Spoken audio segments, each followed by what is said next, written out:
Well, first of all, I wouldn't call it right and left. There's almost no left in Israel.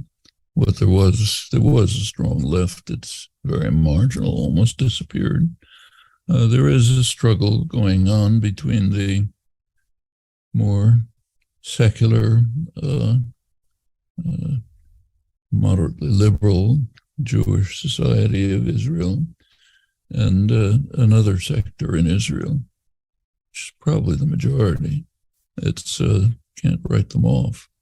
There has been a long split between the so-called Mizrahi population, the population that's all or partly of basically Arab Jewish origin. They're the ones who, in Hillary Clinton's famous terms, have been called the deplorables. They've been very poorly treated. I've seen it myself, but throughout the whole period of the history of Israel, it's been run by a mostly Ashkenazi elite. There's a lot of bitterness among the Mizrahi population, who happen to be, many of them, not all, but many, very religious, living in communities controlled by rabbis, reactionary rabbis. So they have managed to essentially take control of the government. They're also led by groups that are proto-fascist, violently anti-Palestinian. There are brutal, thuggish organizations like La Familia soccer clubs, Beitar soccer clubs, Lava, racist organization. Their leadership is now top of the government. Tzalal Smotrich, Ben Gvir, right at the top of the government. Netanyahu had to form a coalition which would keep him in power and incidentally out of jail. He had to bring in these elements. They are now dominant elements. Well, what's happening is an uprising of the secular, more westernized, more educated part of the population against the religious nationalist takeover. It was described very well by Amira Haas, as one of the leading one of the last residues of the Israeli left, a fine essayist, journalist, gave up living in Israel a long time ago, now lives in Ramallah on the West Bank, one of the most astute commentators on Israeli society, writes in Haaretz. Recently, she described what's happening, I think, accurately. She said, for many years, Israel has pretended that it's a state, a democratic state with an army that happens to have a secular, a settler enterprise in the occupied territories. But the reality is it's a settler enterprise with a state and an army. And now the settler enterprise has turned against privileged, educated, secular Israeli Jews, not just against Palestinians. They don't like them. And that's what the uprising is about. It's about the fact that the settler enterprise is now moving to Israel proper and attacking the more secular, more educated, more liberal Jewish population, the kind of people we'd be likely to. It's going after them. They don't like it, and they're demonstrating in the streets. It's very serious for Israel. One of the most, you read the Israeli commentators, especially the military analysts like Amos Harel and others, what's really worrying them is that the army is beginning to be harmed. The reservists the reservists are the ones who basically keep the army functioning, especially the elite units like the Air Force.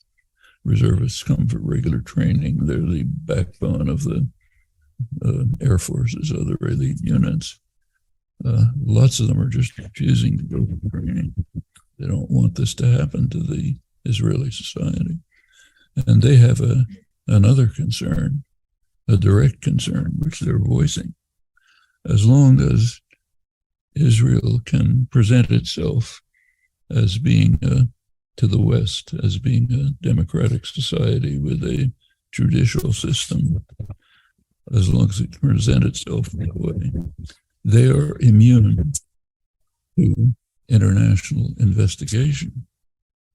They bomb a home in Gaza and kill a couple of dozen people. They're not going to be investigated because Israel can argue, well, we have a judicial system, we'll investigate it. Take away this facade, they're open to national investigation for the constant crimes that they're committing. It's not a small point. It's not very far in the background. So the facade of a functioning judicial system is very significant. Now you take a look at that facade, it's more nuanced. For Israeli society itself, Israeli Jews, especially the more privileged of them, there is a judicial system. For the Palestinians, there's nothing. The vaunted Supreme Court supports all the most ugly crimes committed against the Palestinians. In fact, the Israeli Supreme Court is, I think, probably the only judicial body in the world that refuses to concede that there are occupied territories.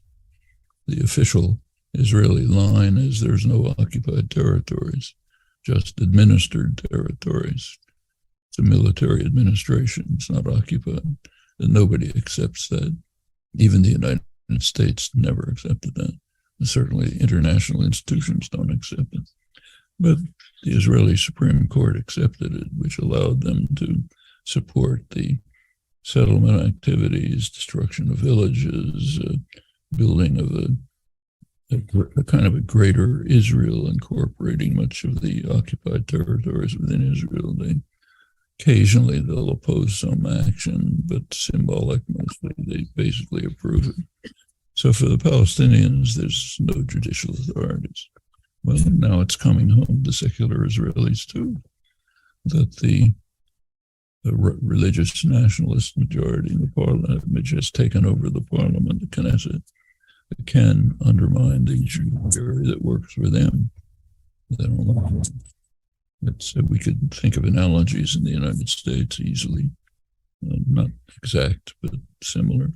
And that's what the protests are about.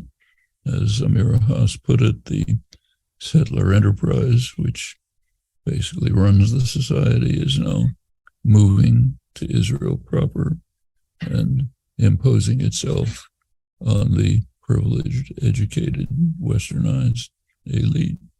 And they are reacting, including those they're the ones who keep the military working, not the religious students studying in religious institutions, which are kind of like madrasas. They don't serve in the army, they don't do work for the state. Religious nationalists. Knesset is now trying to increase funding for them to give them even more privileges. So there's a lot of internal struggle underway. For Netanyahu himself, there's another issue. If the courts continue to function, he'll probably end up in jail. So he's got a personal stake in what's going on.